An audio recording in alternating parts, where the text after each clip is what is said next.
Ang San Miguel Beermen daw ay kabilang dito sa mga maraming teams. Nag-express ng interest na makuha na ang first round draft pick ng NLEX Road Warriors.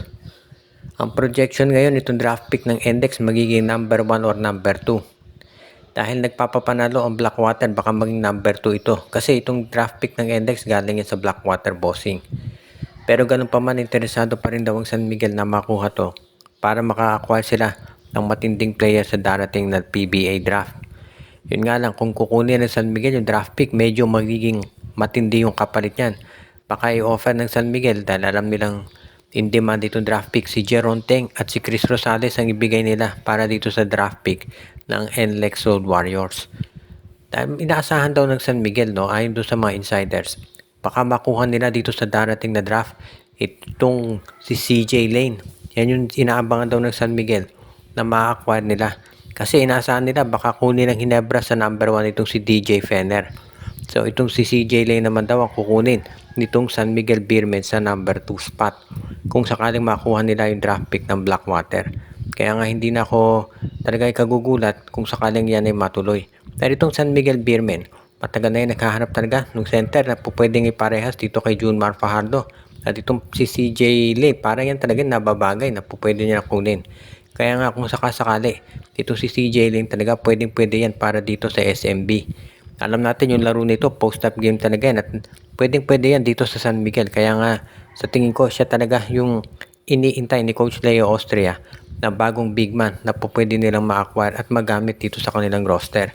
Kaya nga kung sakasakali, iyan yung makikita talaga natin na magiging magandang addition dito sa San Miguel Beermen. At alam natin na hindi naman magiging madali yan na kunin pero pipilitin nila. Ang Phoenix Fuel Masters daw ay tumatanggi dito sa trade offer ng Reynolds ng TNT Tropang 5G. Ino-offer daw ng TNT itong si Glenn Cobontin para dito kay Richie Rivero pero tumanggi itong Phoenix dahil sa tingin nila mas mataas pa ang value ni Richie. At ngayon, sa ganda ng nilalaro ng Phoenix at sunod-sunod yung mga panalo nila, mukhang sa tingin nila hindi nila kinakailangan talaga na gumawa ng ganyang trade muna. Lalo na dito si Richie Rivero, kinukonsider yan isa sa mga top local players ng Phoenix. Actually ngayon, pagdating dito sa scoring, no, ang parang kombinasyon dito sa Phoenix, yung import nila na si Johnson, plus itong si Kai Balungay at si Richie Rivero. Plus nandiyan pa yung veterano si Jason Perkins. Kaya nga, hindi ako nagtataka na ito si Coach Charles Yu ayaw bitawan ito si Richie Rivero. Kung siguro ang magiging kapalit niyan ay matindi pang player, no, baka pumayag. Pero kung si Glenn Cobontin na role player ng TNT, hindi papayag yan talaga si Coach Chu. Maski na kahit na si RR Pugoy siguro hindi papayag si Coach Charles Chu. Ganyang kataas ang tingin nila doon sa value ni Richie at in fairness, nagde-deliver naman talaga nabanggit na player. Kaya hindi yan basta-basta bibitawan nitong si Coach Charles Chu, lalo na at alam niya kung gaano kahalaga yung nagiging role nito para dito sa koponan ng Phoenix Fuel Masters. Na ngayon ay maganda na pinapakita nila.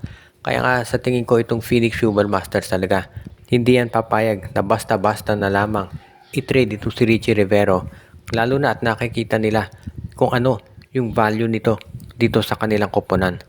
At syempre itong Phoenix, independent team yan. At hindi naman yan basta-basta pumapayag sa mga trades na sa tingin naman nila ay matatalo sila o malulugi. Dahil syempre, ang gusto ng Phoenix, makakuha sila ng mga players talaga na magiging mas maganda yung ipapakitang laro para sa kanila at makatutulong.